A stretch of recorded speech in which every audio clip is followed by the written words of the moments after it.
Bien-aimés frères et sœurs dans le Seigneur, c'est avec gratitude, avec reconnaissance de la part du Seigneur que je vous salue tous dans le nom qui est au-dessus de tout nom, le nom de la rédemption, le nom du Seigneur et Sauveur Jésus-Christ.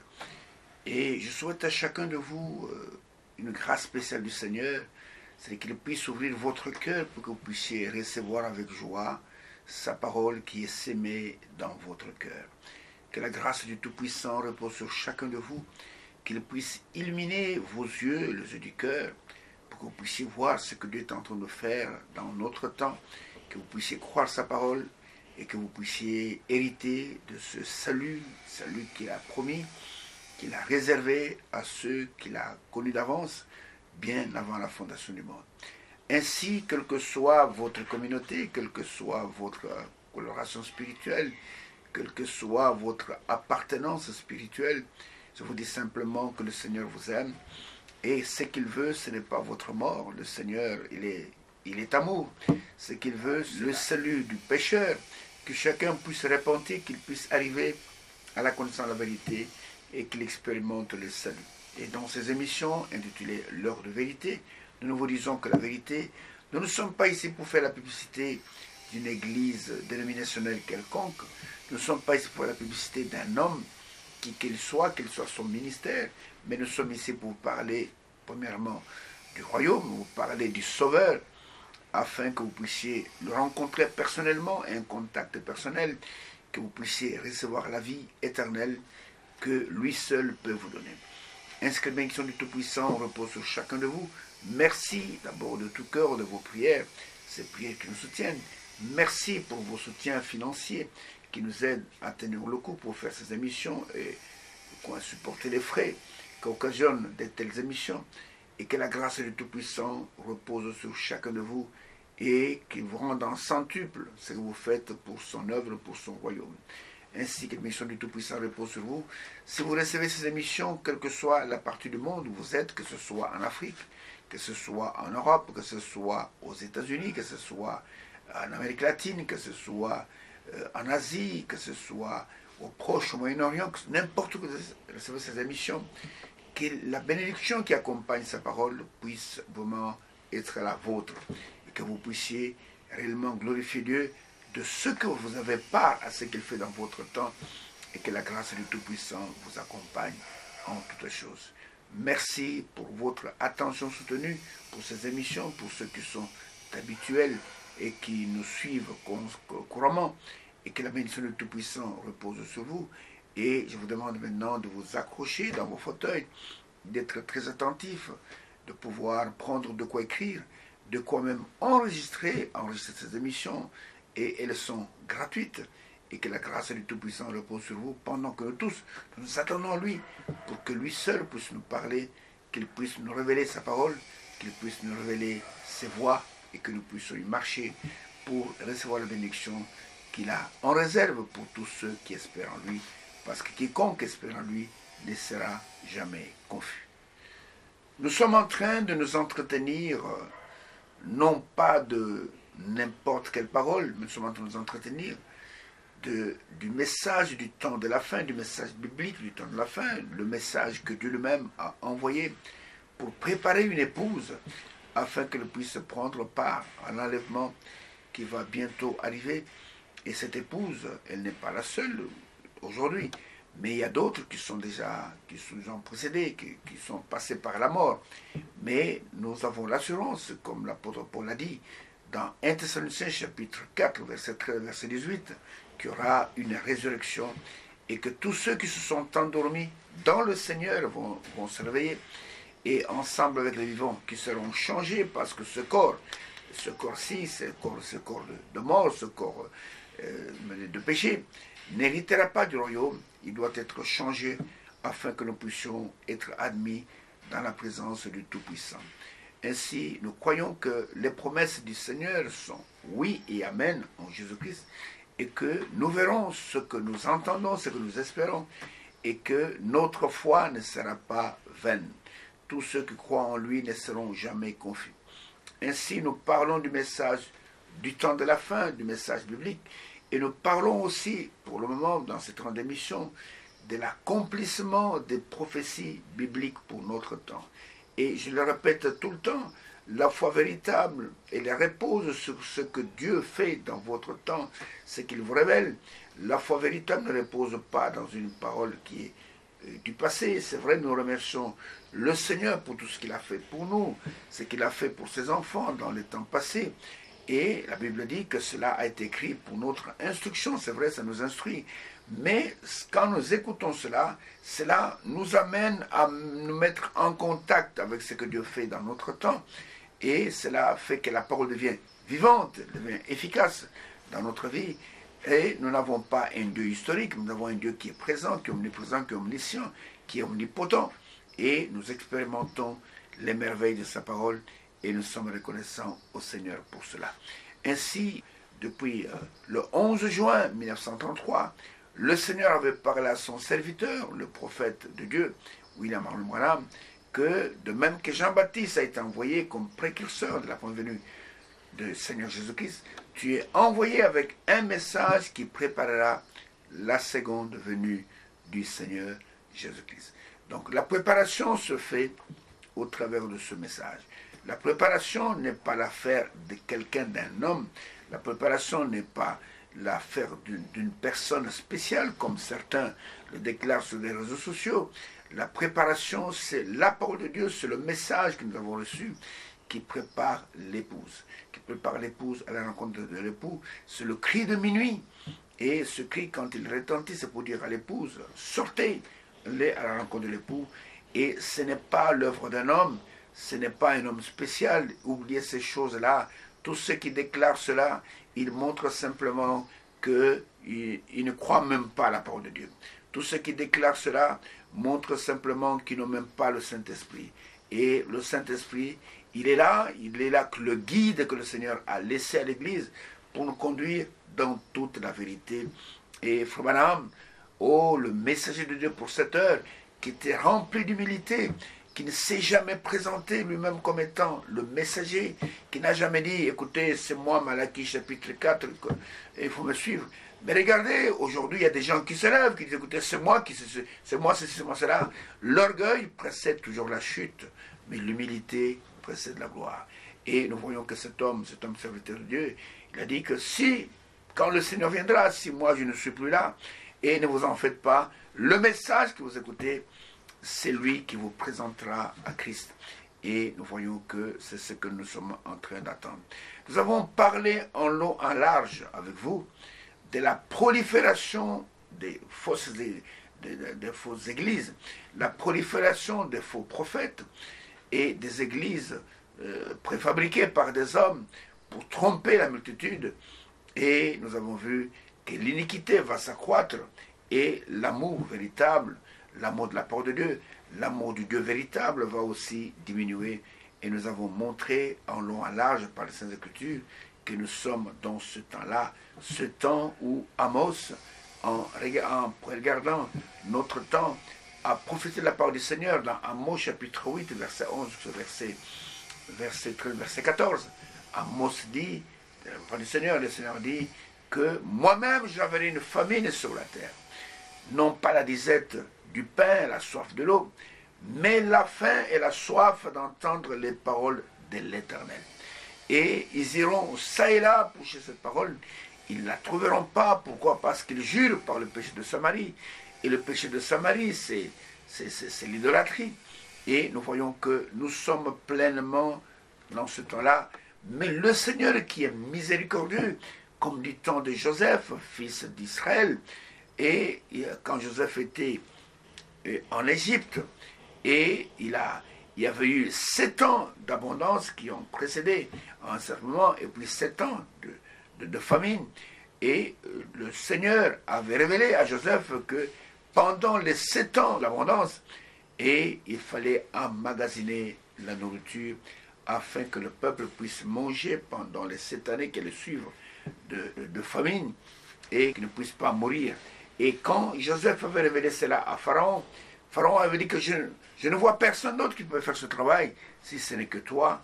Il avait établi Joseph à la tête de l'Égypte, et tout genou fléchit devant Joseph quand il passait. et toute langue confessait que Joseph était vraiment un dignitaire là en Égypte. Et nous voyons que aussi dans notre temps, Dieu a pris soin d'emmagasiner la nourriture au travers d'un serviteur confirmé qui est le messager de l'heure, notre frère William Branham, et il a emmagasiné la nourriture.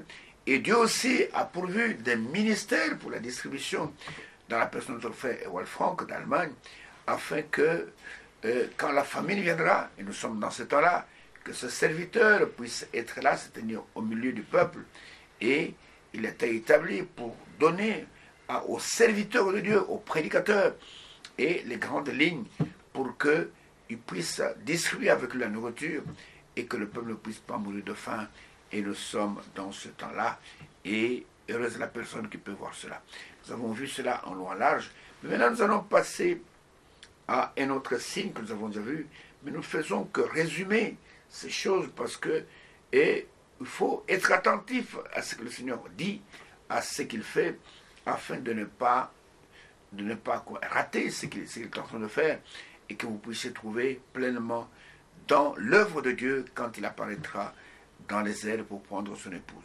Alors nous voulons, comme 5e point de notre rappel, parler du rétablissement d'Israël en tant que nation et de l'avènement des autres États qui vont apparaître. Et ce sont des signes de temps, ce sont des signes qui nous indiquent que réellement le Seigneur est à la porte, parce que lui-même en a parlé dans Matthieu au chapitre 24. Matthieu chapitre 24, le Seigneur en a parlé, et en montrant que Israël était un signe, son rétablissement était un signe pour nous, les gens des nations, et quand nous lisons ces choses, nous devons faire très attention parce que le Seigneur est à la porte. Quand vous allez avec moi dans Matthieu chapitre 24, Matthieu chapitre 24, et que vous prenez du verset 32 au verset 35, il y a une parole prophétique là qui est mystérieuse, mais qui nous a déjà été révélée, et nous allons reprendre un peu cela. Matthieu chapitre 24, verset 32 à verset 35. Là, il est écrit ceci. Instruisez-vous par une comparaison tirée du figuier. Dès que ses branches deviennent tendres et que les feuilles poussent, vous savez que l'été est proche.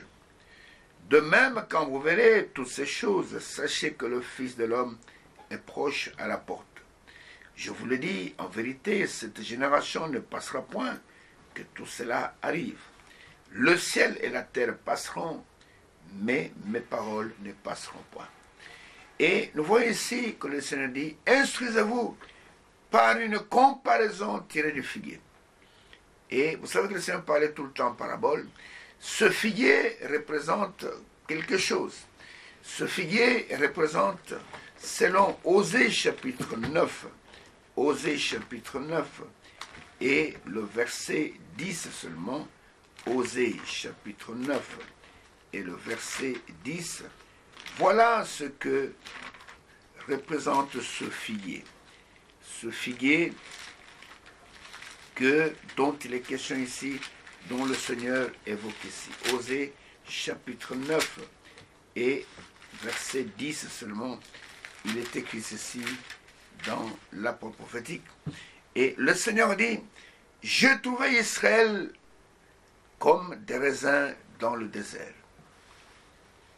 Écoutez, j'ai vu vos pères comme les premiers fruits d'un figuier. Il parle ici d'Israël, comme le premier fruit d'un figuier.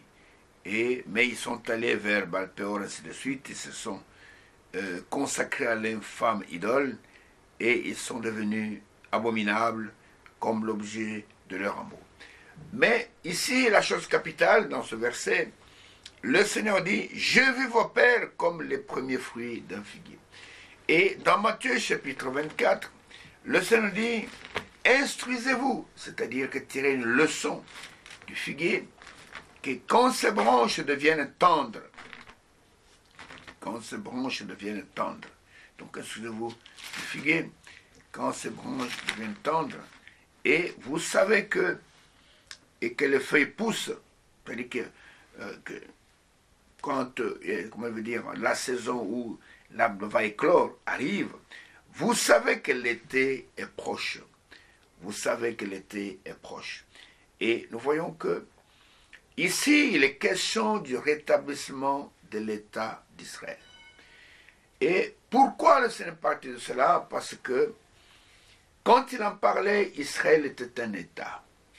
Israël, bien que colonisé par Rome avait fait d'Israël, la Palestine, c'était une colonie pour lui. Et nous voyons que ici, il parle de rétablissement parce qu'en l'an 70 ou en l'an 70, Israël, c'est-à-dire que les troupes romaines, avec à leur tête le général Titus, vont attaquer Jérusalem et Jérusalem sera détruite, le temple sera brûlé, le temple sera détruit et Israël, ils seront dispersés dans le monde entier. Ils vont aller errant d'une nation à une autre, ils n'auront plus de patrie et leur pays va rester comme une terre déserte, une terre que d'autres personnes vont prendre en possession. Et ces personnes qui vont habiter cette terre d'Israël, on les appelle aujourd'hui des Palestiniens, mais ce sont les descendants des anciens Philistins. Ils vont habiter sur cette terre pendant des centaines d'années. Et regardez que Israël fut l'objet de plusieurs occupations. Il y a les Ottomans qui partaient là-bas, surtout Jérusalem. Et tout le monde s'est disputé la ville de Jérusalem. Pourquoi il y a des grandes villes? Pourtant, il y a des grandes villes dans le monde qui pouvaient s'accaparer de ces villes. Mais ils vont aller, les papes vont faire des croisades, tout simplement parce qu'ils s'est disputé ce qu'ils appellent les lieux saints. Et ils s'est disputé là où il y avait la tombe de Christ. Ils s'est disputé là où Jean-Baptiste avait baptisé. Ils s'est disputé là où il y avait de grands événements liés non seulement à l'église chrétienne, mais il y a de grands événements qui sont attachés à Israël, qui sont attachés aux musulmans. Et c'est la raison pour laquelle, jusqu'aujourd'hui, Jérusalem est l'objet de beaucoup de convoitises. Mais ne vous en faites pas, Jérusalem, c'est la capitale éternelle d'Israël. Vous pouvez ne pas être d'accord avec moi, mais je vous poserai la question. Quand cette ville fut construite, et elle était d'abord, cet espace était occupé par des Jébusiens, et David a acheté le mot du temple, il a pesé de l'argent pour pouvoir avoir cette terre, et de là, il a fait la capitale de l'État d'Israël, il y a déjà plus de 3000 ans. Personne ne peut contester cela. Ce n'était pas la ville de Philistins, ce n'était pas la ville d'autres peuples qui étaient là. C'est pas moi des Hétiens, c'était la ville de Jérusalem, c'était la ville de David, c'était la capitale d'Israël. Vous comprenez? Et aujourd'hui, tout le monde veut que Jérusalem soit coupée en 1000 morceaux. Et quand vous allez à Jérusalem, il y a, même la France a un morceau de terrain à Jérusalem, soi-disant comme quoi que Jérusalem nous appartient. Mais dans Zacharie, le Seigneur dit, je ferai de Jérusalem une pierre pesante, Quiconque tentera de la soulever sera écrasé par elle. Vous comprenez? Et aujourd'hui, Jérusalem est entièrement, dans son entièreté, revenue au peuple d'Israël. Et je vais vous montrer comment cela est arrivé. C'est parce que les prophéties doivent s'accomplir. Vous comprenez? Jérusalem, c'est la ville de Dieu. Jérusalem, ce n'est pas la ville des Français ou des Américains, c'est la ville de Dieu. Et Dieu s'est choisi Jérusalem. C'est sa part dans le monde. Dieu n'a jamais dit que je suis le Dieu de Washington, c'est pas moi de Paris. Là, il a laissé aux hommes. Mais Jérusalem est devenue la capitale de cet État, l'État d'Israël, et l'État où David était. Il était, comment je peux dire, le roi, et Jérusalem était la capitale. Alors, en l'an 70, et qu'est-ce qui s'est passé? À cause qu'Israël avait rejeté la visitation de Dieu, regardez ce que Jésus leur a dit quand ils ont rejeté la visitation de Dieu. Si vous allez avec moi dans Luc au chapitre 19, Luc au chapitre 19, Jésus a pleuré sur Jérusalem. Il est écrit dans Luc chapitre 19, commençant par le verset 41, il est écrit: comme il approchait de la ville, de Jérusalem, ça c'était vers la fin de son ministère terrestre, Jésus en la voyant pleura sur elle et dit: si toi aussi, au moins en ce jour qui t'est donné, tu connaissais les choses qui appartiennent à ta paix, donc des choses qui contribuent à ta paix, mais maintenant elles sont cachées à tes yeux. Il viendra sur toi des jours où tes ennemis t'environneront de tranchées, t'enfermeront et te seront de toutes parts. Ils te détruiront, toi et tes enfants au milieu de toi, et ne laisseront pas en toi pierre sur pierre, que tu ne parce que tu n'as pas connu le temps où tu as été visité. Le Seigneur a pleuré sur Jérusalem, parce qu'il connaît la fin avant le commencement. Il a regardé cette ville, il a vu en vision comment elle sera détruite, et le Seigneur en tant qu'homme a pleuré sur Jérusalem. Et dans d'autres passages, il dit: Jérusalem, toi qui lapides, qui tues les prophètes que je t'envoie, ô Jérusalem, oh là là, ce sont des paroles pleines d'émotions. Il est dit ceci, c'est dans Matthieu chapitre 20, 23. Matthieu chapitre 23, écoutez cette parole pathétique, en commençant par le verset 37. Le Seigneur, il dit: Jérusalem, Jérusalem, qui tue les prophètes et qui lapide ceux qui te sont envoyés. Combien de fois ai-je voulu rassembler tes enfants comme une poule rassemble ses poussins sous ses ailes, et vous ne l'avez pas voulu. Voici votre maison vous sera laissée déserte, car je vous dis, vous ne me verrez plus désormais, jusqu'à ce que vous disiez: béni soit celui qui vient au nom du Seigneur. Ô Jérusalem, et quand le Seigneur a été jugé à Jérusalem, la ville de Dieu, il a été jugé devant Pilate, et Pilate leur pose la question. Pilate voulait libérer Jésus parce que il avait reçu la lettre de sa femme lui disant qu'il n'y a rien entre toi et cet homme. J'ai beaucoup souffert aujourd'hui dans la nuit, en songe à cause de lui. Mon mari, fais attention, ne te compromets pas avec cet homme, avec les Juifs. Et nous voyons que Pilate a tout fait pour libérer Jésus. Il s'est dit, chaque fois qu'il y a la grande fête de Pâques, Pilate, le gouverneur, avait une tradition de relâcher un prisonnier. Alors, il a dit, écoutez, je vais leur proposer entre Barabbas, qui était un grand brigand, et Jésus, qui voulez-vous que je vous relâche? Et nous voyons que, à sa grande surprise, les Juifs vont dire: crucifie Jésus, plutôt libère Barabbas, et il va poser la question: que vais-je faire de ce Jésus qu'on appelle le Christ? Que vais-je faire de lui? Et le peuple, d'une seule voix, le peuple qui une semaine plus tôt avait crié Hosanna, Hosanna à Dieu très haut, dans le lieu très haut, et paix sur la terre, donc qui avait crié de cris de joie. Et ce peuple, une semaine plus tard, Pilate leur pose la question: que vais-je faire de ce Jésus qu'on appelle le Christ? Ils vont crier qu'il soit crucifié. Et Pilate leur pose encore la question pour la deuxième fois: vais-je crucifier votre roi? Ils vont dire: il n'est pas notre roi. Notre roi, c'est César. Et ils vont ajouter une parole qu'ils ne devaient pas prononcer, en disant: non seulement crucifie-le, mais que son sang retombe sur nous et sur nos enfants. Et Israël s'est attiré je peux dire, la malédiction tout seul. Et nous voyons que le Seigneur a pleuré sur Jérusalem. Il a pleuré. Dit, toi aussi, si tu connaissais les choses qui appartiennent à ta paix, maintenant ils sont cachés à tes yeux. Il y avait un temps où des troupes ennemies t'environnent et te seront de toutes parts.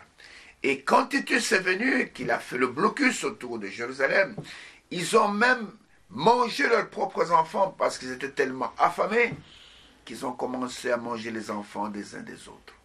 Et c'est ce que Moïse avait dit dans Deutéronome, qu'il arrivera que si tu désobéis à l'Éternel, voilà ce qui va t'arriver. Tout ça a été prévu dans la parole prophétique. Et nous voyons que quand Titus a donné l'assaut et que le temple que Titus ne voulait pas brûler, c'est accidentellement que le temple a été brûlé. C'est-à-dire que les Juifs s'étaient réfugiés dans le temple, se disant qu'ils vont ne fût-ce que respecter ce lieu saint. Et il y a eu les lampes qui se sont renversées dans le temple avec les huiles et l'incendie a commencé.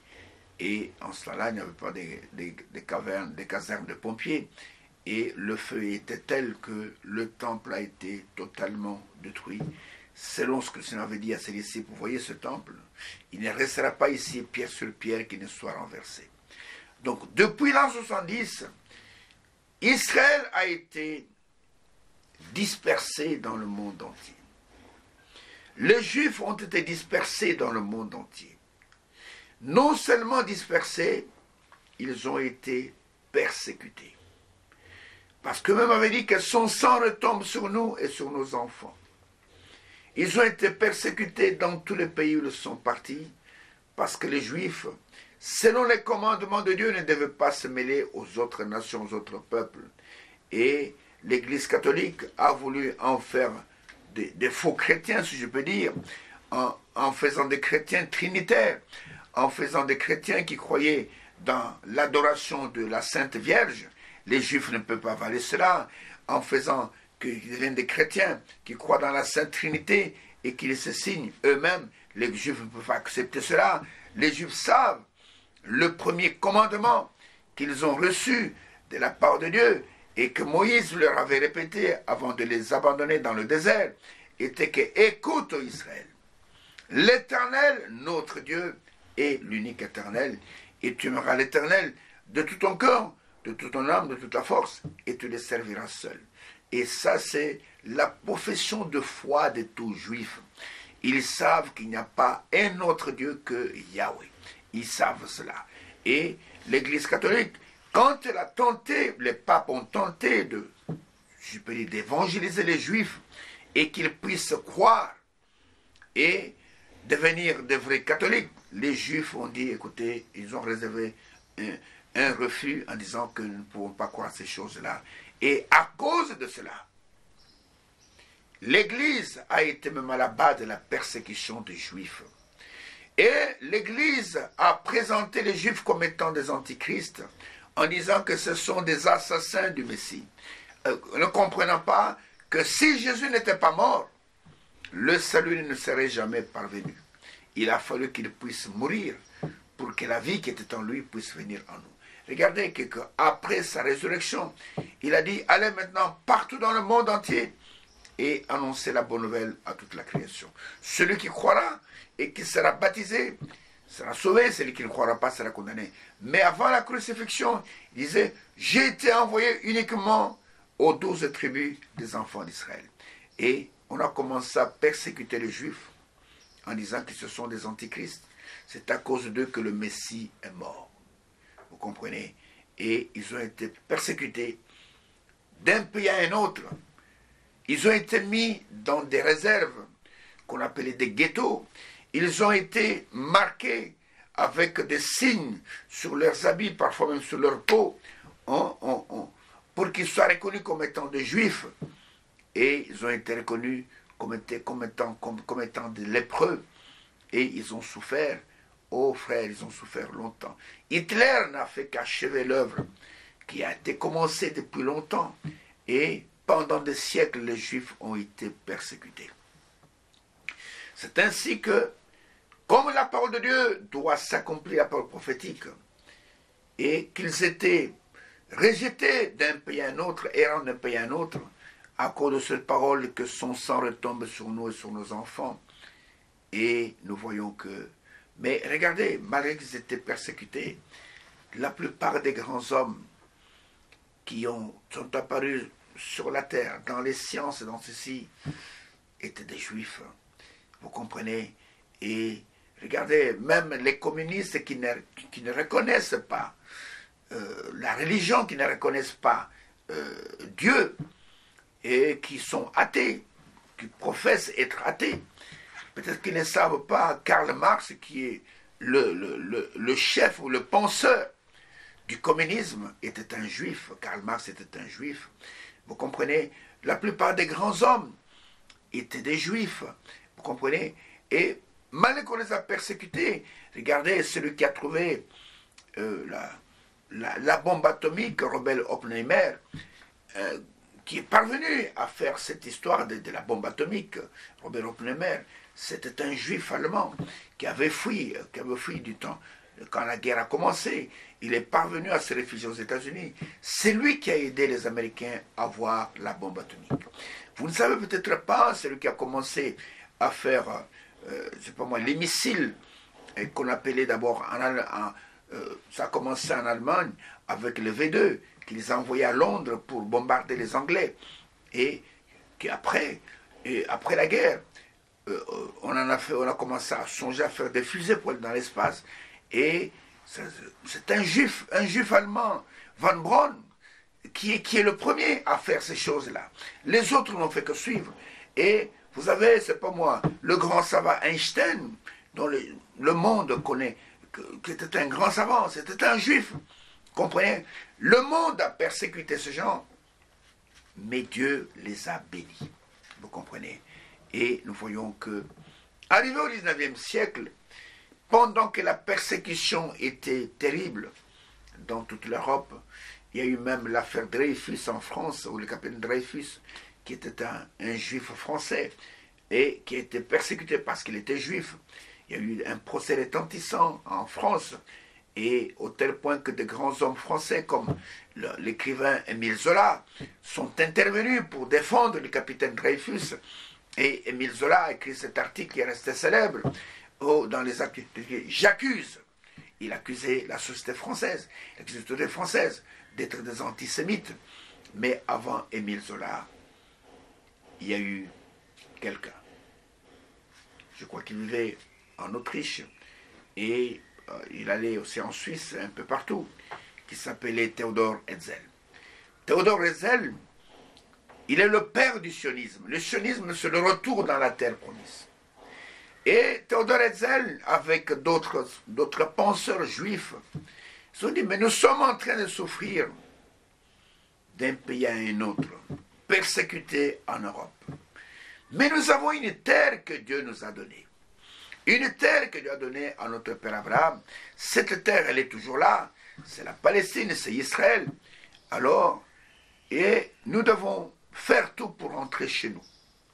C'est là, à partir de cet homme, Théodore Herzl, que ce mouvement qu'on appelle le sionisme a commencé.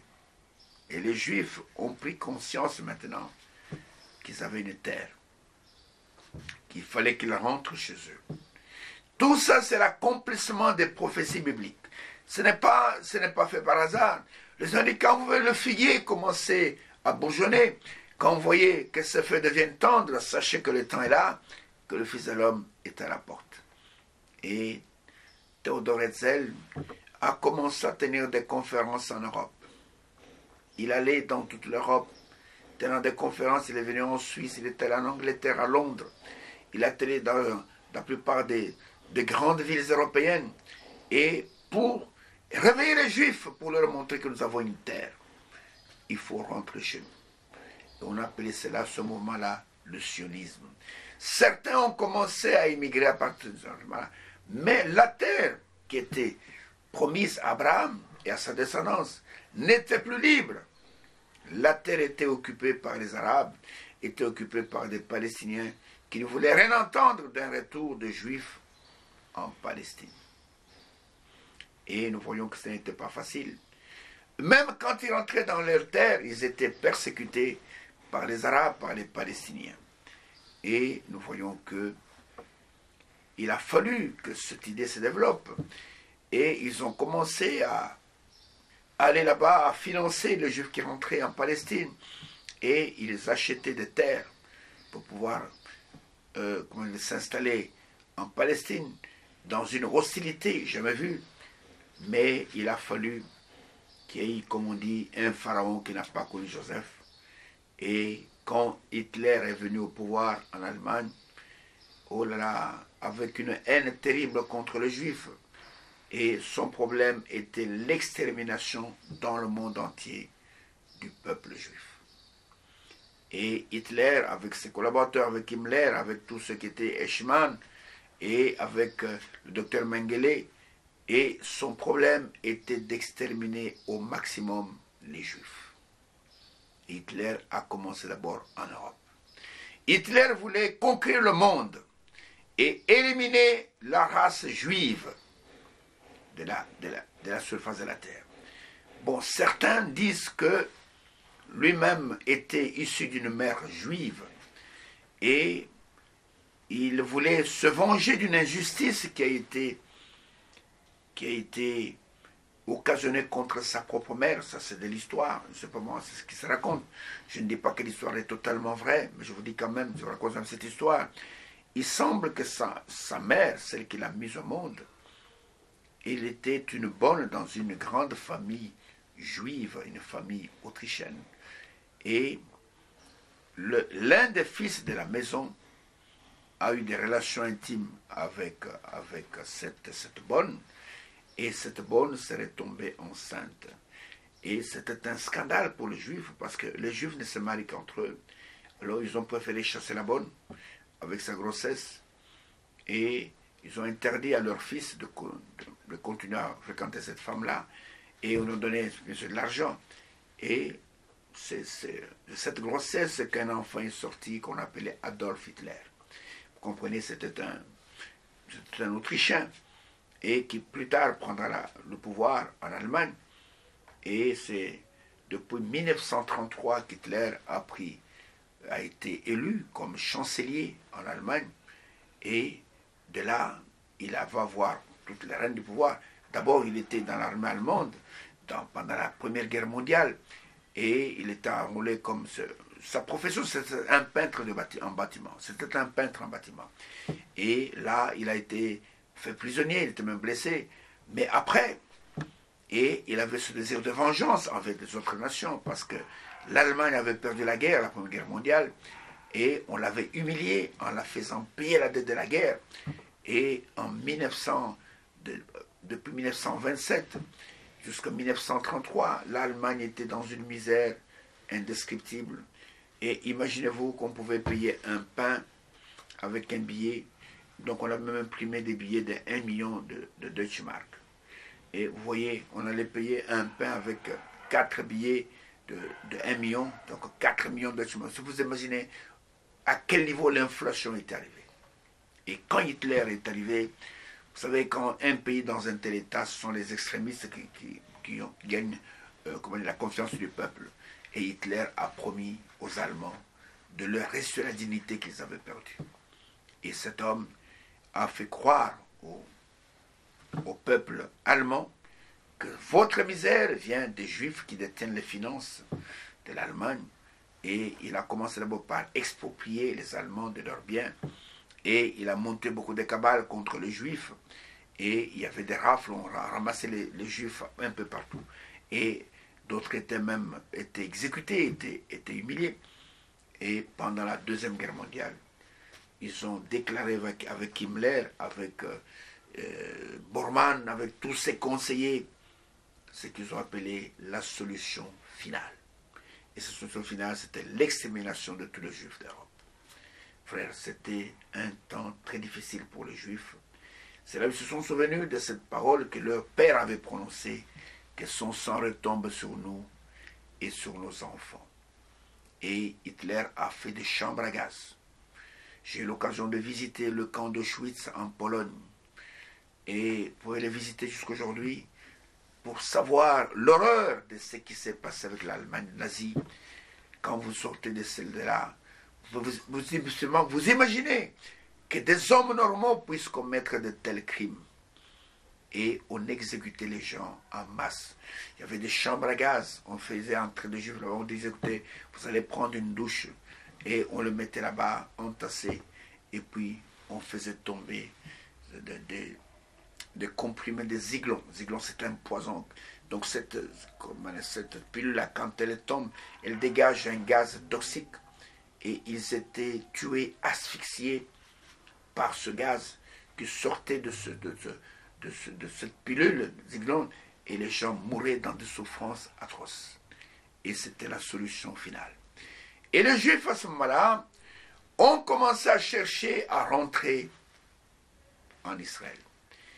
Quand la guerre était terminée et que les rescapés, d'autres ont été libérés du camp d'Auschwitz dans des conditions vraiment horribles, ce sont les Russes qui sont arrivés les premiers à Auschwitz et qui ont trouvé l'horreur qu'ils n'avaient jamais vue de leur vie, et des hommes qui étaient pratiquement des squelettes.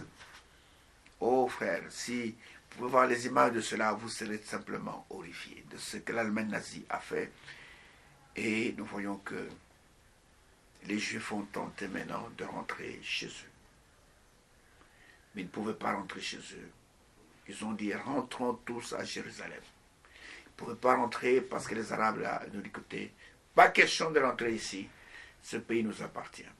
Les Anglais étaient là, c'était eux qui, comment je vais dire, à qui on avait donné la gestion de la Palestine par la Société des Nations, l'ancêtre de l'ONU. Et les Anglais, eux aussi, ont dit, écoutez, pas question que les Juifs rentrent ici. Mais les Juifs ont forcé, ils ont affrété un bateau. Surtout les Juifs américains ont financé le retour massif des Juifs en Israël. Ils venaient de toute l'Europe, ils venaient de la Russie, ils venaient de l'Ukraine, ils venaient de la Pologne, ils venaient de la Hongrie, ils venaient de la France, ils venaient de la Belgique, ils venaient de partout. Et ils ont affrété un grand bateau. Ils ont surnommé ce bateau Exodus, c'est-à-dire Exode. Oh, c'est resté célèbre. Ils sont venus avec ce bateau et les Anglais ont dit, vous n'entrez pas ici. C'est ainsi que les Juifs ont commencé la guérilla en Israël. La guérilla contre les Anglais, la guérilla contre les Arabes. Et finalement, les Anglais ont déposé, les Anglais ont quitté en catastrophe la Palestine, laissant les Juifs en face des Arabes. Et la guerre va s'engager.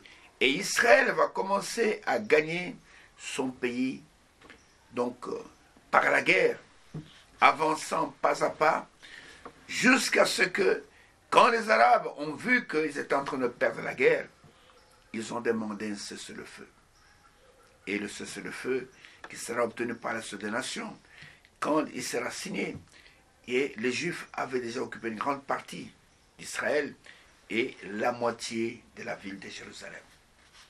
Et parmi les combattants qui combattaient en ce moment-là, il y avait un certain David Ben Gurion et une certaine dame courageuse qui s'appelait Madame Golda Meir, qui reviendra plus tard Premier ministre d'Israël. Et nous voyons que quand ils se sont arrêtés là, et ils avaient déjà gagné une grande partie de terre, les Juifs qui venaient maintenant pouvoir entrer sur cette terre libérée, et Israël a demandé de proclamer son État, la renaissance de son État. Toutes les nations, la plupart, étaient opposées, y compris les États-Unis. Mais en ce moment-là, il y avait un président qui s'appelle le président Truman, un président courageux. Et ce président, contre l'avis de tous ses conseillers, et il va reconnaître Israël. Mais avant de reconnaître Israël, ils seront tous surpris par l'annonce le 14 mai 1948, après la fin de la Deuxième Guerre mondiale. La guerre, c'était même 1945. Le 14 mai 1948, dans un hôtel de Tel Aviv. Oh, regardez ces images. David Ben Gurion, c'était qu'un homme de petite taille. mais qui était convaincu que la terre appartenait au peuple d'Israël, dans cet hôtel, regardez, derrière lui, il y a une photo. Cette photo que vous voyez au mur, cette photo de cette personne avec une barbiche, c'est Théodore Herzl, le père du sionisme.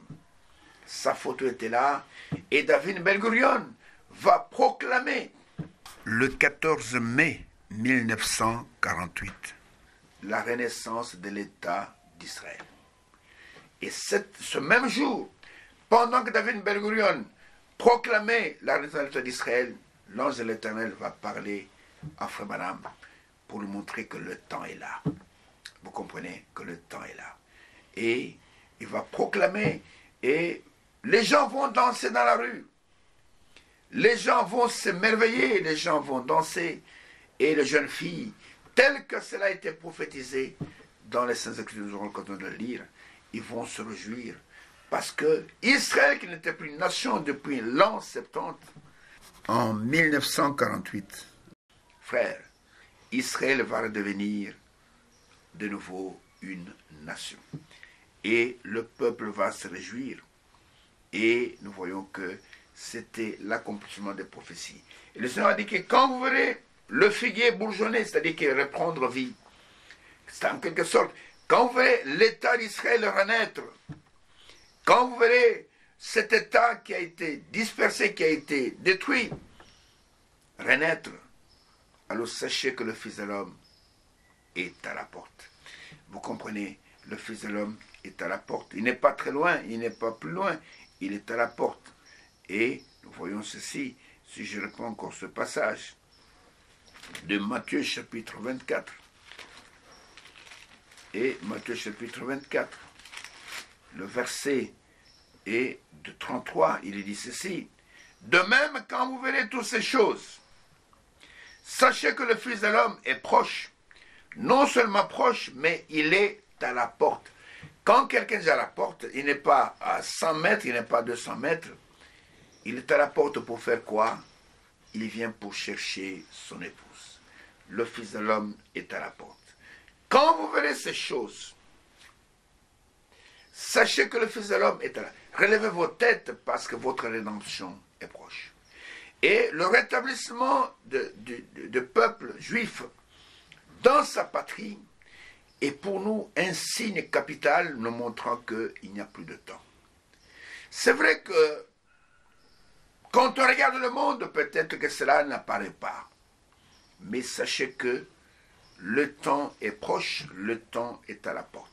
Je vais prendre quelques écritures, parce que nous n'avons pas terminé aujourd'hui. Et regardez ce que la parole prophétique disait à propos du retour d'Israël dans sa patrie. Et ce retour est un signe pour nous. Frère Branham disait ceci. Il disait que si vous voulez connaître l'heure, regardez à votre montre. Vous saurez quelle heure du jour il fait. Si vous voulez connaître le jour calendrier, regardez à votre calendrier, vous saurez quel jour nous sommes et en quel mois nous sommes. Mais si vous voulez savoir quelle heure est-il à la montre de Dieu, regardez à Israël. Israël, c'est l'horloge de Dieu. Vous comprenez? Israël, c'est l'horloge de Dieu. Nous regardons à Israël quand nous voyons qu'Israël est rétabli dans sa patrie. Qu'Israël est rétabli en tant que nation. Qu'est-ce qu'ils sont allés faire en Palestine? Ils sont allés attendre la venue du Messie. Et quand le Seigneur va terminer avec nous, les gens des nations, selon Romains chapitre 11, quand le Seigneur va terminer avec les nations, et il va, quand l'Église des nations sera enlevée, la grâce pour les nations sera terminée, le Seigneur va se tourner vers les Juifs. Vous comprenez? Va se tourner vers les Juifs. Et regardez, et il est écrit dans Romains chapitre 11. Il est écrit, verset 25, même jusqu'au verset 27, même jusqu'au verset 28, il est écrit, « Car je ne veux pas, frères, que vous ignorez ce mystère, afin que vous ne vous regardiez point comme sages, Une partie d'Israël est tombée dans l'endurcissement, dans l'aveuglement, jusqu'à ce que la totalité des païens soit entrée. Vous comprenez? Israël est frappé d'aveuglement, dans l'endurcissement, jusqu'à ce que la totalité de ceux que Dieu a connus d'avance, qui doivent être sauvés parmi les païens, soit entrée. Et verset 26, et qu'ainsi tout Israël sera sauvé, c'est-à-dire et les païens et ceux qui appartiennent à Israël, selon qu'il est écrit, le libérateur viendra de Sion, et il détournera de Jacob les impiétés. Et ce sera mon alliance avec eux lorsque j'ôterai leurs péchés. Vous comprenez? Et il est dit à propos des Juifs, en ce qui concerne l'évangile, ils sont ennemis à cause de vous, mais en ce qui concerne l'élection, ils sont aimés à cause de leur Père. Vous comprenez? Ils sont à cause de leur Père. Donc, ils sont endurcis jusqu'à ce que la totalité des païens puisse entrer. Après cela, le Seigneur va visiter Israël. Une fois, Frère Branham, il était en route vers l'Inde. C'était dans les années 50. Il allait, selon l'ordre du Seigneur, après l'Afrique du Sud, en 51, il est allé en Inde. Et pendant qu'il était là, il a fait escale au Caire.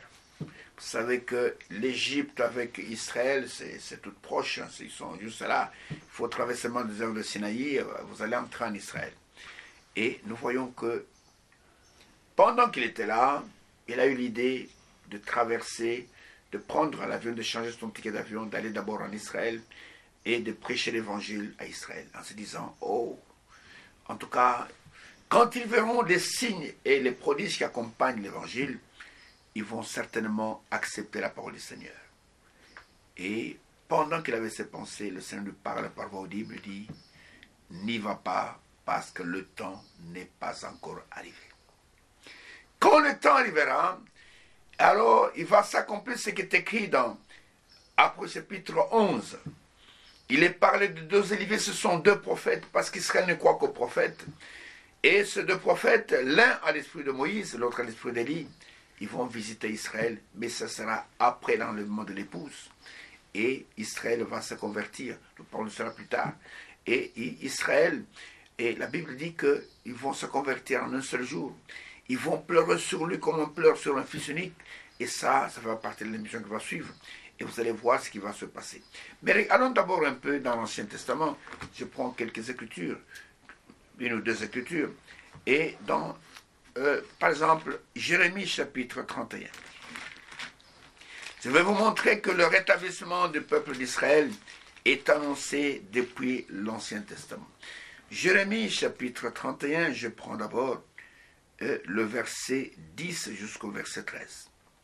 Et cette parole est adressée aux nations. Le Seigneur l'Éternel dit ceci. Nations, écoutez la parole de l'Éternel et publiez-la dans les îles lointaines. Dites, celui qui a dispersé Israël le rassemblera. Vous entendez ça, nation? Publiez ça dans les îles lointaines. Dites, celui qui a dispersé Israël le rassemblera et le gardera comme le berger garde son troupeau. Car l'Éternel rachète Jacob.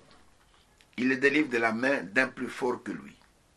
Ils viendront et pousseront des cris de joie sur la hauteur de Sion. Ils accourront vers les biens de l'Éternel, le blé, le mou, l'huile, les herbes, et les brebis et le bœuf. Leur âme sera comme un jardin arrosé et ils ne seront plus dans la souffrance. Et ça, c'est une prophétie. Et regardez ce qui s'est passé le 14 mai 1948. Et il est écrit, alors les jeunes filles se réjouiront à cause à la danse, les jeunes hommes et les vieillards se réjouiront aussi, et je changerai leur deuil en allégresse, et je les consolerai, je leur donnerai de la joie après leur chagrin. Tout cela arrivera parce que cela fait partie de la parole prophétique de notre temps. Celui qui a dispersé Israël, c'est lui qui la rassemblera. Les nations peuvent faire tout ce qu'elles veulent. les armées arabes peuvent monter pour pouvoir anéantir Israël et n'y arriveront pas. Parce qu'Israël est dans la terre promise, selon l'ordonnance de Dieu, selon la promesse de Dieu. Regardez, en 1967, nous en parlerons plus tard, quand il y a eu cette guerre, la guerre des 6 jours. Frère, moi j'ai vécu cela, j'étais en Europe, et il y avait un président qui était très fort en Égypte, Gamal Abdel Nasser, qui parlait d'anéantir Israël. Et l'Égypte, en ce moment-là, était la première nation arabe, la première armée arabe, avec beaucoup d'avions, beaucoup de chars. Et l'Égypte parlait d'anéantir Israël. Et regardez sur la carte, Israël est entouré de beaucoup de pays arabes, des pays qui le sont hostiles. Mais vous savez ce qui s'est passé? C'est le petit pays qui a attaqué le premier. La guerre des 6 jours. Elle n'a duré que 6 jours. Et en 6 jours, l'armée égyptienne a perdu toute son aviation. Tous les avions ont été mitraillés au sol. L'armée égyptienne a perdu le 3/4 de ses chars, qui étaient nombreux, c'était 500 ou presque 1000 chars. Tout a été détruit. Et finalement, ils ont dit, nous demandons le cessez-le-feu. Et c'est à cette occasion qu'Israël a conquis l'autre moitié de Jérusalem et que Jérusalem-Est a été annexé à Jérusalem-Ouest et que Jérusalem a été réunie à tel point que le général Born, Moshe Dayan, qui était le chef d'état-major à l'époque, Moshe Dayan, a donné l'ordre à ses troupes, n'entrez pas à Jérusalem, il faut que j'arrive d'abord pour que je puisse inaugurer, arriver au mont du temple. Et il est entré, il est allé directement au mur de lamentation pour remercier l'Éternel, parce qu'il ne croit pas en Jésus, pour remercier le Dieu Tout-Puissant. Et c'était l'accomplissement des prophéties. Eux-mêmes ne savent pas, mais même nous le savons, que cela est arrivé. Et c'est un signe qui nous montre que le Seigneur est à la porte. Le Seigneur dit, quand vous verrez ces choses arriver, sachez que le Fils de l'homme, il est proche, il est même à la porte, il est à la porte, il est tout près d'entrer. Ainsi, tout cela, nous regardons, nous suivons les informations avec un œil prophétique, et nous savons que cela nous montre que le Seigneur est à la porte. Et bientôt, il va parler dans les airs, et ceux qu'il a connus d'avance seront enlevés vers lui. Il est le grand aimant qui va tuer les petits aimants, qui sont les petits messiettes, qui sont ses enfants, et nous serons avec lui pour l'éternité. Ainsi, que Dieu vous bénisse richement. Merci pour votre attention. Oh là là, je ne suis rien, je ne suis qu'un serviteur inutile, mais il a plu au Seigneur de mettre parfois sa parole dans ma bouche, afin que je puisse vous annoncer les oracles de Dieu. Ainsi que Dieu vous bénisse, qu'il vous accorde le désir de votre cœur, et surtout vous accorde la foi pour croire la parole véritable. Et si Dieu le veut, je vous donne rendez-vous dans l'émission prochaine.